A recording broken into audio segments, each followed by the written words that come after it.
Muttaqin wa la udwana illa 'alal zalimin. Assalatu wassalamu ala asyrafil anbiya wal mursalin wa ala alihi wa sahbihi ajma'in, amma ba'du. Raditu billahi rabba wa bil islam dina wa bi Muhammadin nabiyya wa rasula. Rabbi zidni ilma warzuqni fahma. Yang saya hormati ya, Ustaz kita, guru kita Bapak Kiai Khalil Ali, yang sekaligus menjadi sohibul ketiban ya, sohibul baik ya. Mudah-mudahan Allah memberkahi beliau dan sekeluarga, dan juga untuk kita semua. Tadi saya tidak sempat ya mengikuti sejak awal yang disampaikan oleh Pak Rosidin ya, tapi nambahnya ini tentang surat apa himbauan ya kan. Tadi menyinggung tentang majelis tabligh ya.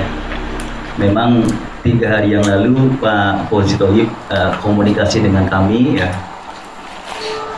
sebagai pleno yang menjadi majelis tabligh, supaya mengkoordinasikan dengan teman-teman pleno terkait dengan pengajian akhir bulan ya.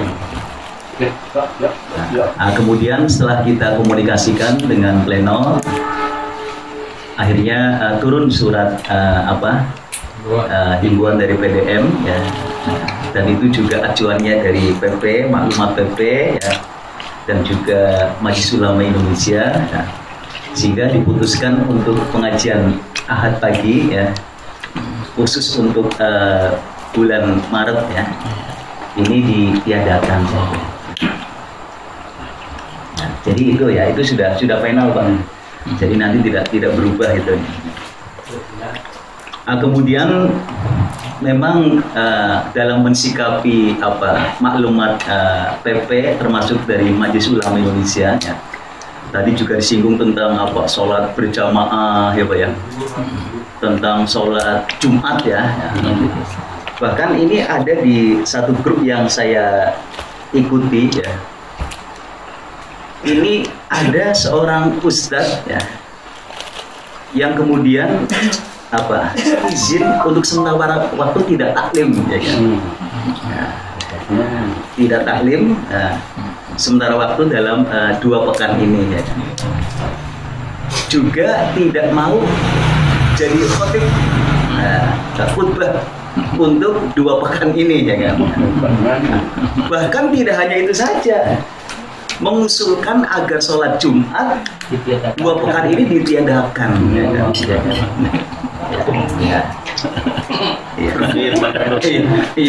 Berfirman. Nah ini ragam ya, variasi dalam mensikapi ya. Tentu ini saya kira ya silahkanlah ya, punya sikap seperti itu ya kan.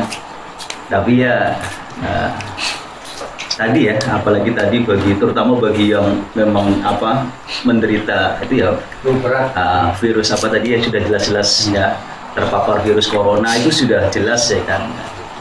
Itu mungkin hukumnya malah haram kalau dia hadir ya kan. Termasuk juga orang yang dalam kondisi tidak sehat ya kan.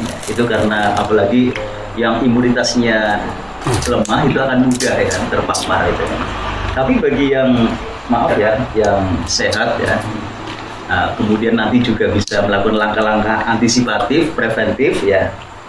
Tadi saya juga sarankan ke masjid itu ya, yang supaya nanti ketika akan masuk masjid ya, itu diusahakan dialihkan ke tempat wudhu dulu, walaupun hanya sekedar cuci tangan Mbak ya. Dan juga disiapkan sabun gitu. Nanti ada tim ya yang sudah standby sejak awal, nanti akan mengarahkan jamaah yang akan masuk masjid itu supaya ke itu dulu ya, untuk sekedar cuci tangan atau cuci kaki gitu ya. Ini untuk mengantisipasi virus corona itu. Jadi tetap sholat Jumat tetap berlangsung ya kan. Memang di grup itu sambung nyambung Pak ya kan. Bahkan ada orang kemudian tanya ya, kan dia nyarankan supaya sholat Jumat itu kan 2 pekan ditiadakan di masjid itu ya kan. Bahkan menyarankannya sholatnya di rumah ya kan. di rumah masing-masing ya kan. Kemudian ternyata ada yang tanya ya, itu kalau di rumah masing-masing sholatnya apa ya, dan berapa rakaat ya kan ya. Nah, tapi kemudian Ustadz itu mengatakan tetap sholatnya Jumat, tetap sholatnya Jumat dan 2 rakaat. Nah, padahal kalau dia konsisten dengan apa yang ada dalam maklumat itu, ya kan sholatnya tetap sholat apa, Pak? Ya kalau tidak sholat Jumat, sholat zuhur ya, Pak ya. Tapi kok dia tetap memahaminya ya, sekalipun tidak di masjid, di rumah tetap sholat Jumat. Nah inilah yang saya kira ini juga harus kita luruskan ya. Saya juga akhirnya ikut nimbrung ya kan, karena setahu saya itu kalau di tarjih ya, itu dikala tidak bisa sholat Jumat di masjid, maka ketika di rumah sholatnya zuhur ya, sholatnya zuhur ya. Memang dalam kajian fikih saya dari beberapa kitab ya, ada Al-Fiqhul Islam wa Adilatuh ya, ada juga Kifayatul Ahyar, ada juga ya beberapa kitab fikih, itu memang hampir mayoritas ulama itu berpendapat ya, bahwa bagi yang tidak sholat Jumat di masjid, maka berarti apa? Sebagai gantinya adalah sholat zuhur. Itu yang saya ketahui seperti itu. Ya sekalipun ada yang berpendapat ya, bahkan di bukunya Profesor Hasbi Asidiki itu pedoman sholat ya, itu memang bahwa di hari Jumat itu tidak ada sholat zuhur, adanya sholat Jumat ya kan. Jadi sekalipun tidak Jumat yang di masjid, maka di rumah pun adalah sholat Jumat ya. Itu memang ada di buku Hasbi seperti itu ya. Bahkan kalau tidak salah di masyarakat kita juga ada yang punya pandangan seperti itu ya Pak ya. Ya, ada ya Pak ya. Ada nggak? Ada Pak.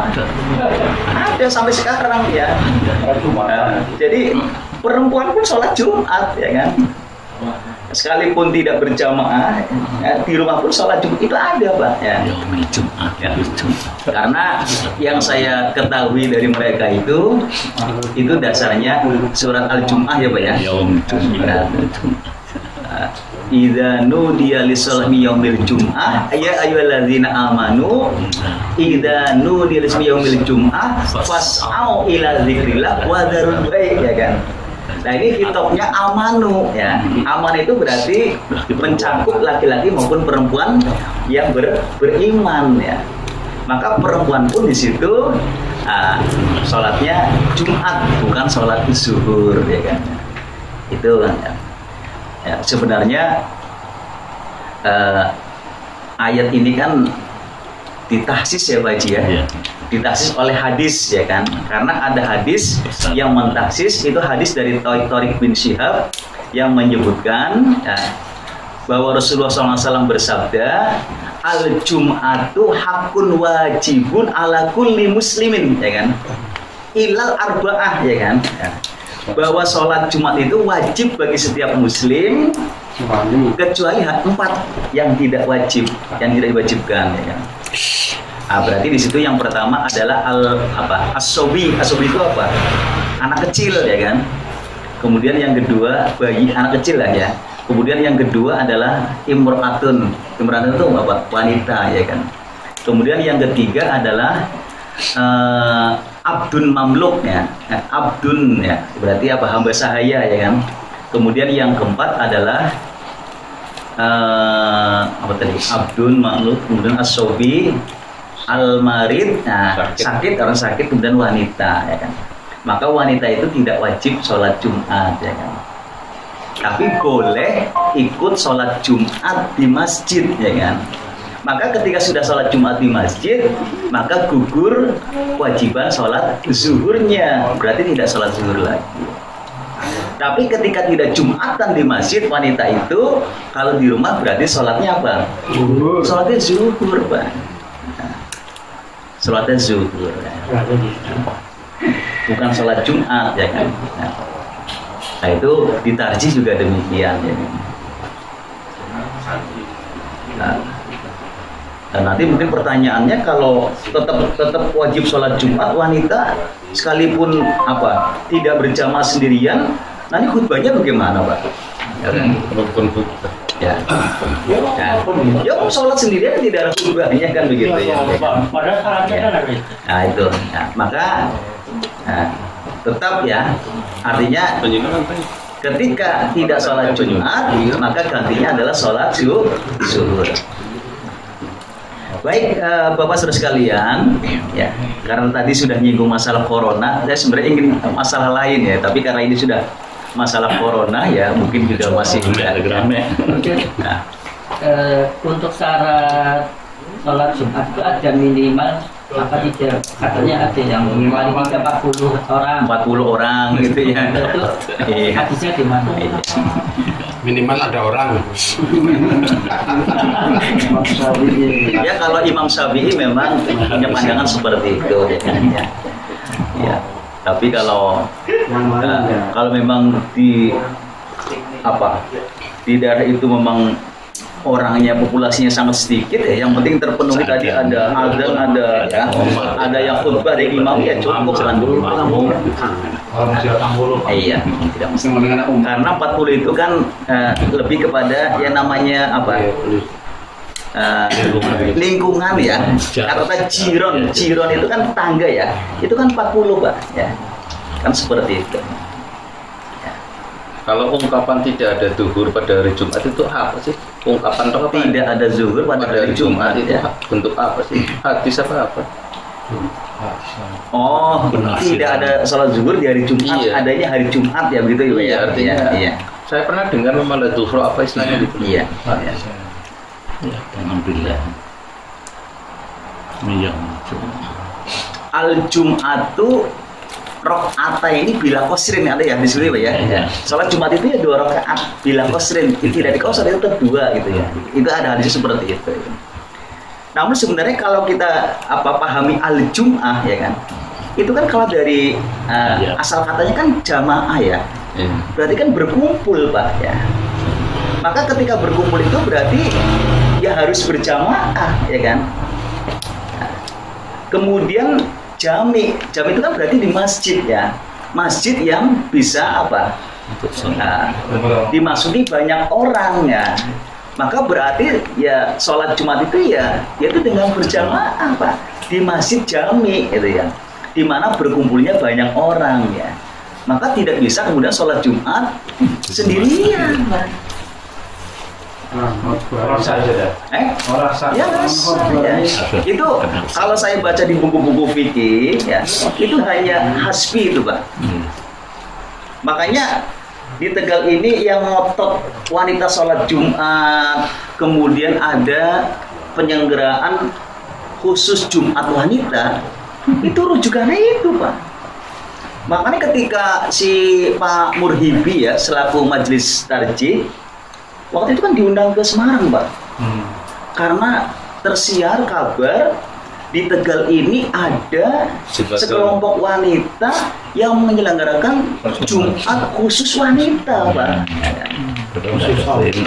Itu baru ada di Indonesia, di Tegal, di Jawa Tengah, mungkin Indonesia Pak. Nalangon bisa.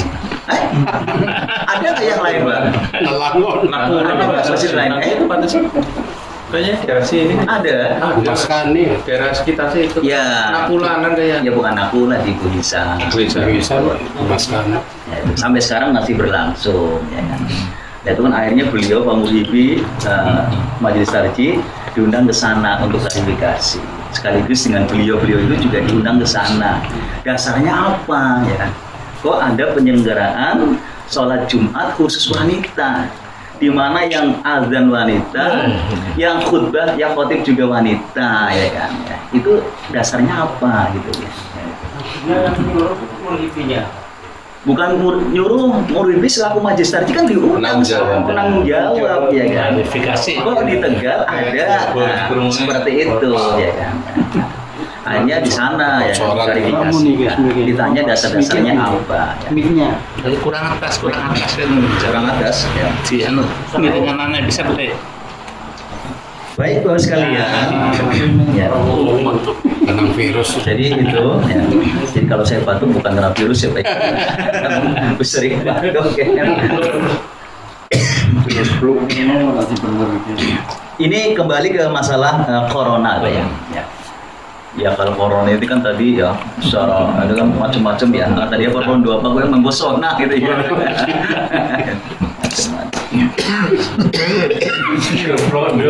Nah ini sebenarnya ya kalau tadi saya sempat lihat di televisi memang ada apa hitung-hitungan matematis ya mungkin berdasarkan mungkin apa lonjakan-lonjakan per hari ini ya kan. Tadi ada seorang apa namanya peneliti dari ITB ya itu mengatakan bisa jadi nanti lonjakan sampai bulan April itu sampai 7.000 Pak. Sampai 7.000 ya, Indonesia itu ya. Makanya ini harus diantisipasi ini kan. Ya. Dari lonjakan-lonjakan setiap hari ini nanti pada sampai April itu bisa sampai 7.000 ya. Bahkan meledaknya nanti pada bulan April ya kan. Itu seperti itu. Pas puasa. Sampai hari ini kan 100 berapa? 70 berapa? 2 ya. Iya. Betul ya. Ya. Bahkan yang sudah terpapar itu hampir 72 negara ya kan. Indonesia 172 yang sebenarnya kenapa corona ini kemudian begitu dahsyat ya? Padahal kalau tidak salah kalau kita tilik sejarah itu kan sebenarnya sudah banyak ya Pak ya wabah-wabah virus-virus yang terdahulu yang dahsyat dan sangat mematikan ya kan. Bahkan pada zaman Khalifah Umar bin Khattab kan ada dulu ada wabah apa tuh? Taun ya kan ya. Taun ya ketika beliau akan datang ke Syam kemudian di perbatasan kemudian ada berita di sana sedang ada wabah taun ya gitu. Sehingga beliau akhirnya korbannya malah ada sahabat juga. Lalu sahabat Abu Ubaidillah kan seorang gubernur Sam itu ya kan. Ya karena dia ya tadi tetap berada di Sam itu ya kan. Ya, akhirnya ya karena pada saat itu terjadi wabah itu ya akhirnya dia yang termasuk korbannya ya kan. Itu Abu Ubaidah ya kan, gubernur Sam pada saat itu. Kemudian ada lagi ya Ebola, ada flu burung ya kan, ada MERS ya, ada SARS ya. Bahkan 2012 seingat saya itu ada MERS ya, sehingga para jamaah haji yang ketika sudah berada di sana itu kan ya tidak boleh mendekati peternakan onta Pak. Saya ingat betul ketika rombongan ziarah akan ke sana akhirnya di stop tidak boleh mendekat karena ada kasus MERS ya waktu itu ya. Lain. Tapi ini luar biasa ya corona ini ya kan ya. Karena ini epidemi Mbak? Pandemi ya. Jadi memang menyebar secara secara pandemi dan cepat ya. Ini yang saya tertarik itu adalah ada analisa dari konsultan infeksi namanya Dr. Suroso ini kan. Beliau mengatakan kenapa virus-virus seperti corona ya dan virus yang sebelumnya itu sumbernya malah dari Cina Pak ya kan? Dari Cina ya kan. Dulu ada virus apa tuh yang dari Guangdong ya kan. Sekarang ada dari Wuhan ya kan. Nah ini berdasarkan analisa beliau itu memang ada beberapa sebab faktor ya kan. Kenapa sumbernya justru malah dari China itu. Yang pertama menurut beliau ya kan itu karena luasnya wilayah China Pak ya kan. Kemudian yang kedua populasi penduduk Cina itu kan sangat banyak Pak ya. Bahkan jumlah penduduk dunia itu 7,3 miliar ya. Itu populasi Cina itu 2 miliar lebih Pak. Padahal penduduk Indonesia berapa Pak? 150 berarti hanya berapa persennya ya? Ini sangat jauh ya dibandingkan dengan populasi sehingga Cina itu menyebar kemana-mana Pak. Kemudian yang ketiga yang menarik adalah apa? Pola makan, pola hidup ya. Ini yang disebut eksotik, tidak lazim, tidak umum ya kan. Apalagi di sana itu di Wuhan itu di provinsi Hubei itu kan ada pasar apa itu? Pasar apa? Hewan laut ya, hewan-hewan itu ada 100 varietas ya. Ada macam-macam ya gitu. Ternyata apa? Kalau saya pernah buka di YouTube kiriman teman itu, ya, ada Mas Fahri itu sudah ada pernah kirim gambar-gambar ke saya itu, bagaimana orang-orang Cina itu ketika mengkonsumsi tadi binatang-binatang itu, Pak, itu secara apa brutal lah, ya, itu makan, masih hidup, nah, gitu ya. Saya pernah itu, Pak, itu, ya. Ini jauh lebih corok, jauh lebih brutal daripada di Thailand, Pak, ya. Thailand itu brutal, Pak, tapi ini jauh lebih brutal daripada di Thailand, ya. Nah, ini diantara sebab faktor kenapa ya virus-virus itu sumbernya ada di China itu, ya. Padahal apa yang mereka konsumsi itu hampir kebanyakan adalah apa yang dilarang dalam Islam, Pak. Ya. Coba di situ ya, Pak. Ya. Ondo ulo, ondo londok, ondo tikus, macam-macam ya. Sop bayi. Nah, itu. Maka pada kesempatan malam hari ini saya korelasikan ya, Pak ya, dengan makanan-makanan yang diharamkan dalam Islam. Ya. Saya kira sudah jelas lah ya di beberapa ayat Al-Quran ya, termasuk hadis Nabi terkait dengan makanan yang diharamkan dalam Al-Quran itu banyak ya, Pak ya. Di antaranya di surat apa itu, Pak? Ya? Al-Maidah. Al-Maidah ya 3 ya. Khurrimat alaikumul maitatu waddamu walahmul khinzir wa ma uhilla bihi li ghairillah ya. Nah, yang pertama al-maitah. Al-maitah itu apa? Ya bangkai ya. Yang namanya bangkai itu berarti yang tidak lewat proses apa? Penyembelihan syar'i ya kan. Apa itu karena jatuh, apa dipukul, pentung, apa diterkam binatang buas ya. Tapi dikala masih apa? Masih hidup ya kan. Itu boleh disembelih, Pak. Dan ketika disembelih akan menjadi halal itu ya. Itu ada di ayat itu, sambungannya ada ya, al-mutaradiyat ada seperti itu. Nah, kemudian dam itu apa? Darah ya kan. Tapi darah di sini yang saya pahami itu adalah darah mafsuh. Mafsuh itu apa? Yang mengalir ya kan. Bukan darah yang tidak mengalir. Apalagi yang melekat pada urat-urat daging itu ya. Itu halal, Pak. Tapi kalau bahkan ada 2 darah yang halal ya. Apa? Limpa ya. Terus kemudian hati ya, Pak ya. Kan kalau marus itu halal nggak, marus itu? Haram ya, menunjukkan darah yang sudah bukan. Tapi gelengnya enak ya, diserundeng kan apa ya? Kayak hati diserundeng ya kan, dimasak ya. Kemudian apa? Walahmul khinzir ya ini. Ini saya tertarik, Pak. Kenapa ayat ini menyebutkan lahmul khinzir ya kan? Padahal sesungguhnya yang dimaksud itu bukan hanya dagingnya, binatangnya, tapi semua yang apa ada dalam tubuh babi ya kan.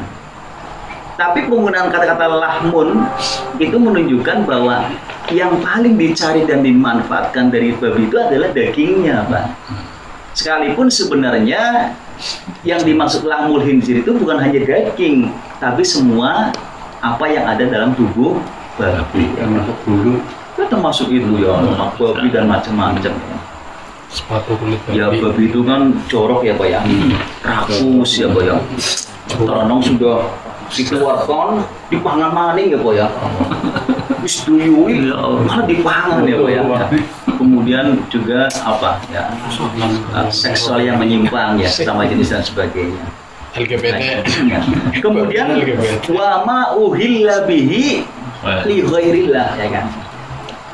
Ini saya memahami ayat ini ya, kalimat wa ma uhilla bihi li ghairillah ini ada 2 makna sesungguhnya, Pak Kiai. Pertama apa? Pada saat menyembelih itu menyebut nama selain Allah, ya kan?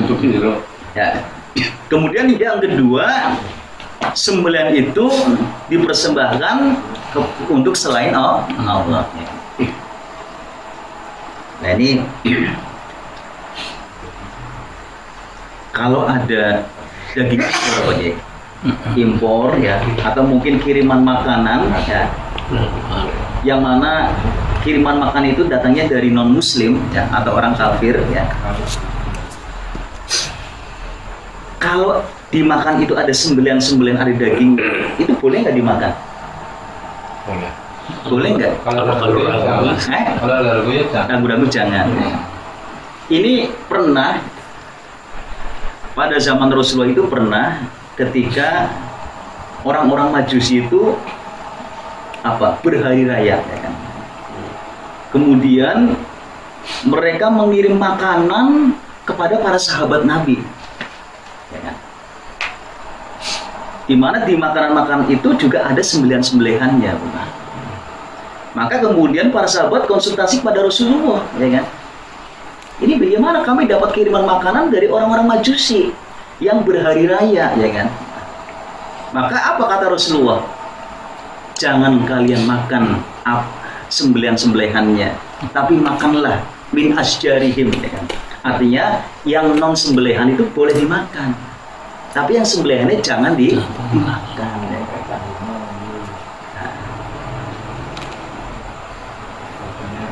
Jadi kalau dapat kayak kemarin Imlek ya, kayak dodol ya kan, saya banyak dodol ya kan, Dodol ranjang. ya, itu kan ya berarti kan non sembelihan ya Pak ya. Dan sebaliknya juga pernah ada satu kaum yang sudah meninggalkan kesyirikan, ya kan. Nah, kemudian mengirim makanan kepada para sahabat Nabi, ya kan? Maka para sahabat Nabi konsultasi pada Rasulullah, ya. Apa yang kemudian dipesankan Rasulullah kepada para sahabatnya? Ulkuru ismawah wa kulu, ya. Maka sebutlah nama Allah kemudian makanlah, ya. Karena apa? Mereka sudah meninggalkan kesyirikan, ya kan? Artinya apa? Kalau dapat kiriman dari orang Muslim, ya kan? Sekalipun kita tidak tahu pasti apakah itu disembelih secara syar'i atau tidak, maka ketika hendak makan, bacalah basmalah. Nah ini kalau kita kaitkan lagi, maaf ya, kemarin ada yang tanya ya, itu kalau makanan 7 bulanan ya, walimahan ya, Tahlilan. iya, ya tahlilan ya, walimahan tahlilan ya kan. Ya. Itu bagaimana Ustaz? Boleh nggak diterima dan dimakan ya kan? Kira-kira boleh nggak Pak Mai? Boleh, ya boleh. Dimakan ya. Seperti orang tak kaya ya. Karena saya terus terang juga sering ya dijidangi ya, orang-orang di lingkungan saya pasti tahu kalau saya ini orang jaluk. Iya, tapi seringkali dijidangi lah gitu ya. Memang kalau yang saya pahami ya, seperti orang akan tebus weteng ya. Ya barangkali ada sembelihan-sembelihannya ya. Ya tentu ketika nyembelih kan karena mereka Muslim kan ya, baca basmalah ya. Dan kemudian nanti makanan itu kan dibagi ya Pak ya, untuk orang supaya mendoakan kan begitu ya. Demikian juga untuk tahlilan yang gitu ya. Nah, tahlilan juga kan ya tentu ketika ada sembelihan juga kan baca basmalah Pak ya kan. Dan kemudian dibagikan dalam rangka supaya orang ikut mendoakan ya kan begitu ya. Maka kalau yang saya pahami seperti ini berarti tidak masuk dalam ayat tadi wa ma uhilla bihi liwairillah. Karena apa? Mereka tetap nyebut nama Allah ketika nyembelih Pak. Dan itu bukan dipersembahkan kepada selain Allah ya kan. Karena menyatakan dibagi Pak ya kan. Nah, maka dalam hal ini ya tentunya bisa juga kita pahami, oh berarti makanannya halal, Pak. Berarti makanannya halal. Ya. Sekalipun, maaf ya, sekalipun mungkin ritualnya ya itu tidak syar'i, atau kalau bahasanya bid'ah kan gitu Pak ya. Jadi bid'ahnya acara ritual itu tidak kemudian menjadikan makanannya haram gitu. Yuk ya Pak. Jadi atau makan beli sih Pak? Ya makan. Makan ya, maksudnya makan gue ya. Makan gulung orang putus Nah, mana. iya. Kakek. Jadi itu ya.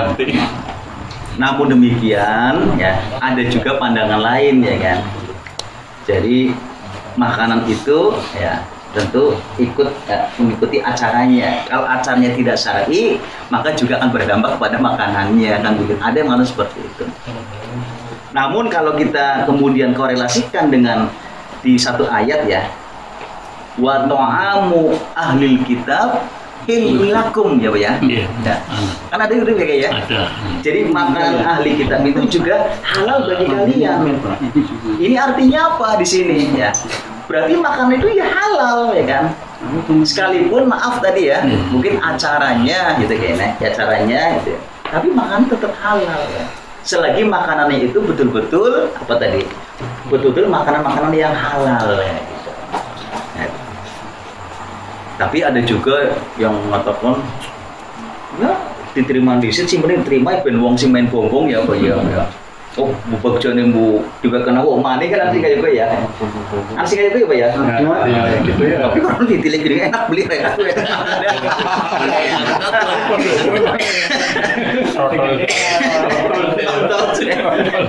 Ayo. Dokter tadi. Dokter silang. Karena wong dokter silang. Tulis lah kan. Nah itu. Nah, kemudian selain yang 4 ini, ya saya kira banyak lagi ya di hadis-hadis ya, termasuk apa ya, apa namanya ya binatang buas ya kan, kemudian yang bertaring ya, termasuk juga tadi apa yang hidup di dua alam ya kan. Ini kalau katak sebenarnya gimana katak ini? Kodok itu ya. Kodok dua alam dapat. Iya. Karena saya pernah baca di satu riwayat ya, di mana ada seorang tabib itu datang kepada Nabi ya kan, yang mengatakan ya Nabi, katak itu bisa dijadikan obat ya kan, bisa dijadikan obat. Itu tabib mengatakan seperti itu. Tapi ketika Nabi dikhabari oleh tabib seperti itu, Nabi malah apa? Melarang angkotil jifda ya kan. Nabi melarang untuk membunuh katak ya kan. Maka dalam kaidah itu ya, bahwa an-nahyu anil qatli yastalzimu tahrimul akli ya kan. Jadi larangan untuk dibunuh itu apa? Berarti juga larangan untuk memakannya ya. Maka ketika katak itu dilarang untuk dibunuh, berarti haram juga untuk dimakan ya. Itu saya baca seperti itu ya. Apalagi ada keterangan bahwa suara katak itu ya, itu adalah tasbih ya Pak ya. Pernah dengar nggak? Pernah dengar ya? Nah ini untuk menjaga kelestarian lingkungan ya kan. Maka tidak boleh dibunuh. Termasuk juga dikonsumsi ya. Sekalipun sekarang Nanti sekarang dua alam ya. ya. Bukan dibunuh aja nggak boleh. Iya, maka kaidahnya itu ya kan, kaidahnya itu. Ya. Nah, kemudian kalau masalah tadi apa? Kepiting ya, rajungan ya kan. Bedanya apa sih kepiting rajungan, Pak? Kira-kira bedanya apa kepiting dengan rajungan itu? Kalau rajungan Nah, kalau rajungan itu di laut. Kalau kepiting itu di balongan. Tapi kalau saya lain. Kalau saya baca di pandangan itu halal ya, kepiting dan rajungan itu ya. Macam-macam jenisnya sih.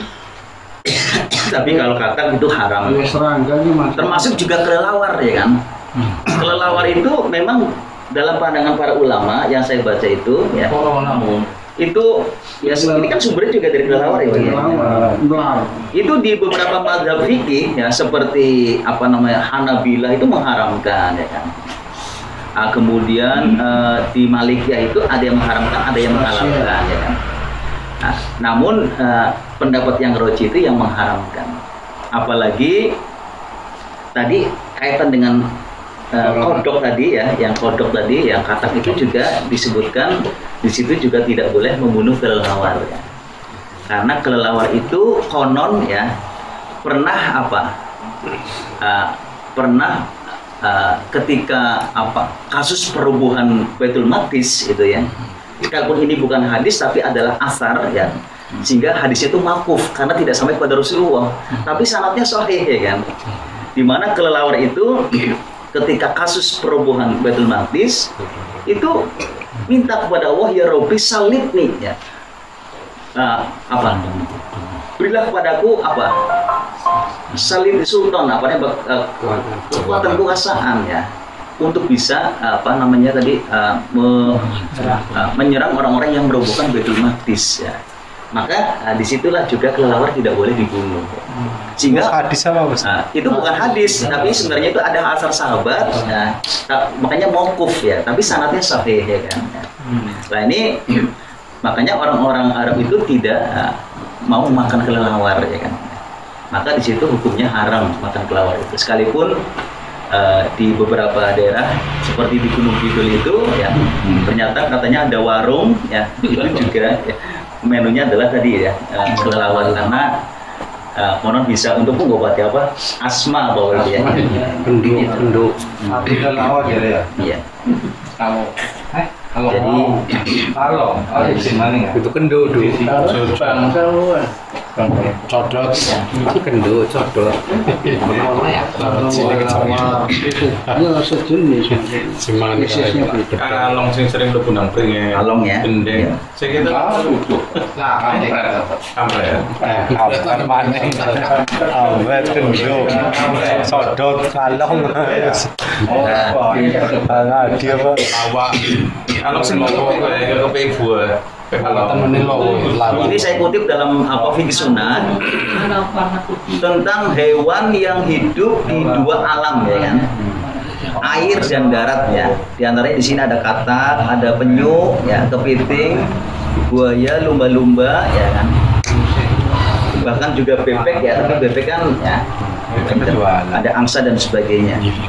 Di sini ada perbedaan pendapat di kalangan para ulama. Di antaranya Hanabilah, mazhab Hambali. Setiap hewan laut yang hidup di darat, ya, setiap hewan laut yang hidup di darat tidak dihalalkan tanpa disembelih secara syar'i, ya kan?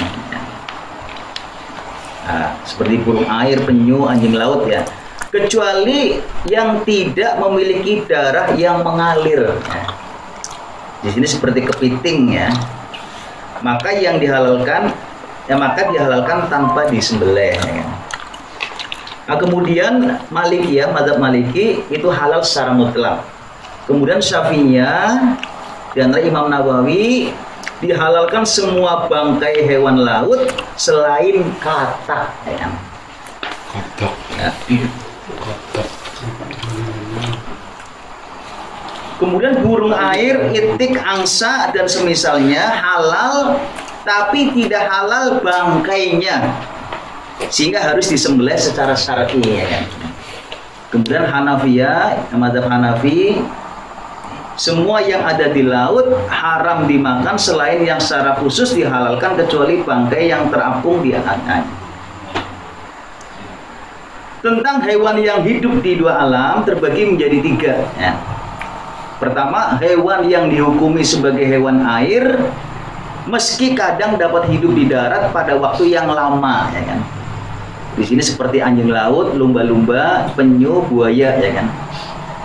Nah, Imam Maliki, jika hewan laut tidak hidup selain di lautan dan tidak panjang kehidupannya di daratan, maka tidak ada problem tentang sucian bangkainya. Akan tapi jika kehidupannya di daratan cukup lama, pendapat yang masyhur bangkainya suci. Nah, di sini ya, Syekh Fauzan tidak dikecualikan satupun dari hewan laut. Nah, berdasarkan keumuman hadis, ya. Kemudian di sini Syekh Utsaimin, buaya tidak dikecualikan dari golongan apa? Di sini hewan lautan lainnya, ya kan? Termasuk kan. Kemudian di sini apa lagi nih? Di sini katak. Nah ini katak ini Pak. Ya.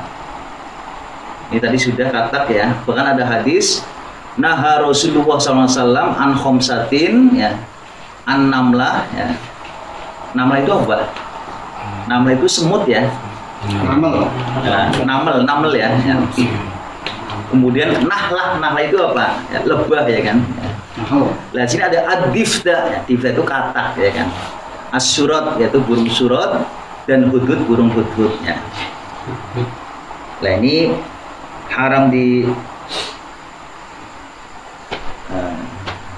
nah ini hewan-hewan tersebut dilarang dibunuh, juga dilarang untuk dikonsumsi. Nah ini kaidahnya Pak yang tadi saya sampaikan. An-nahyu anil qatli yastalzimu tahrimul akli ya. Jadi larangan untuk dibunuh itu juga menjadi larangan untuk dimakan. Jadi katak itu juga termasuk hewan yang dilarang untuk dibunuh, sehingga juga dilarang untuk dimakan. Saya kira demikian yang bisa kami sampaikan. Assalamualaikum warahmatullahi wabarakatuh. Ada pertanyaan?